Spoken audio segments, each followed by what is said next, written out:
Alrighty, guys. Happy Monday. Hope you guys had a great weekend and are ready for this week. Although all the big tech companies, a lot of the biggest companies reported already. Like you guys saw in my video yesterday, there's still a lot going on this week. And who knows, man, maybe we get more red in the stock market. We're going to break down what I'm looking out for in this video, and we'll break down some charts, the indexes, stocks I'm looking at. So guys, hit the like button, make sure to subscribe, and don't forget to get up to 20 stocks for Moomoo with at least a $100 deposit. Use that link down below or go to stocksurfast.com/Moomoo, and for a limited time, your uninvested cash will earn up to 8.1% APY. And make sure to also sign up to my mailing list if you want me to send you my top 3 stocks every single Monday morning for free. I actually just sent an email earlier today, guys, so make sure to sign up again for free, link down below. And now let's dive into it. So number one, the most important thing I'm watching for this week is the CPI data, which is coming out on, let me double check, I believe this is Wednesday. Wednesday morning at 8:30 a.m. East Coast time. So right now, the core CPI, the monthly number, which you guys know, this excludes food and energy. If you guys didn't know that, now you know that. This is projected to come in at 0.2%. You guys can see right here, which is above what it was last month. Last month, it was 0.1%. You can see right here. So a little bit of a spike in core CPI. And if we go down here to the monthly number on the headline number, big spike there. We can see here. And again, CPI is the change in the price of goods and services purchased by consumers. If you didn't know that, we can see CPI month number, month over month, is 0.2%, same as core. But last month, the headline month CPI number was negative 0.1%. As you guys can see right here, negative 0.1% last month. Now it's jumping to 0.2%. But the overall yearly number, which is what everybody really looks at here. I mean, yeah, the month numbers, the month over month changes are interesting to look at, but overall, 3% is what the annualized numbers looking like, the projection, versus 3% from last month. So July CPI, guys, is projected at 3%. Obviously, if it comes in above that, expect maybe a negative reaction from the stock market. I mean, we've already seen a lot of crazy movement. We've gotten a lot of data. We got CPI, we got the unemployment, we're about to get CPI, but we got unemployment, we got the jobs numbers, we're getting the unemployment claims every Thursday, which that sparked the rally on last Thursday, which I'm also looking out for that this Thursday to see what those numbers are looking like. But either way, guys, that's what I'm looking at when it comes to, some overall economic, numbers, data for this week, kind of what I'm watching out for. And the entire stock market right now is kind of teeter-tottering, I like to say. Well, actually, we're mostly in the red now, especially the Russell. The NASDAQ's the only one in the green, up 0.1%. But other than that, S&P's down 0.1%, Dow's down 0.5%, and the Russell's down but right around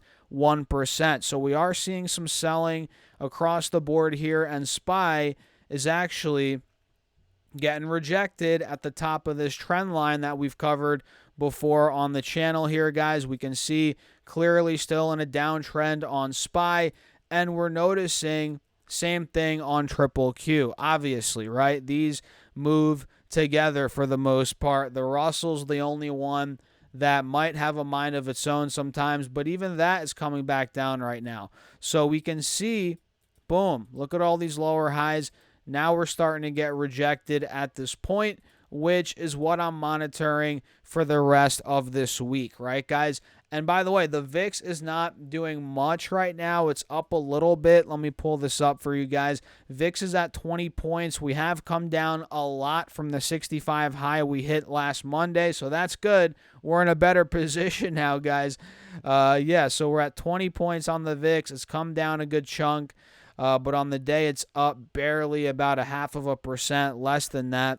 As of now. And let me see the metals, guys. Haven't looked at the metals for quite some time here. Looks like gold is looking pretty good, up 1.2% on the day. We're actually breaking out past the highs from the middle of July, and now we're breaking towards $2,520 an ounce, which we hit about 10 days ago. So gold's actually looking really bullish right now. Silver probably the same. It's up 1.3%. Actually, no. Silver's chart, it looks decent, but not nearly as good as gold. Silver's actually down about $5 an ounce from the highs, or about 15%. So we'll see if that recovers. But I actually really like the gold chart.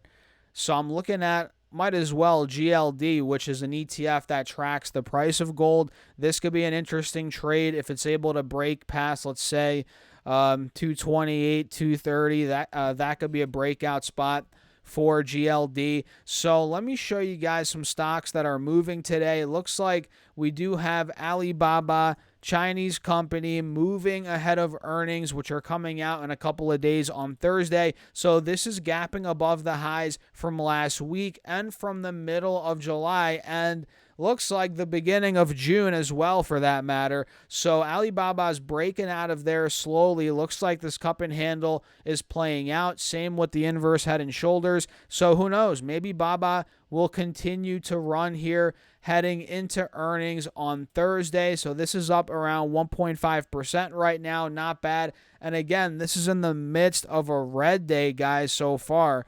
Let's see what else. We have AMD moving and NVIDIA, which I'll do a video on NVIDIA later on today, guys. So make sure you all subscribe and keep your eyes out for that one. But AMD's up 1.6%, trying to break back over 138, 140 bucks, which was support, looks like, in the beginning of May. Also, literally a couple of weeks ago, then we broke under it, collapsed after earnings, down to about 118, 119, and now we're back in the mid-130s, mid-high 130s, so we're trying to get back over there. I suspect if AMD could break 140, there could be a nice rally in the short term, so I'm long AMD as a long-term position, but heck, if it breaks out of there, man, I'll trade it as a short-term trade as well. So we'll see how that plays out on AMD.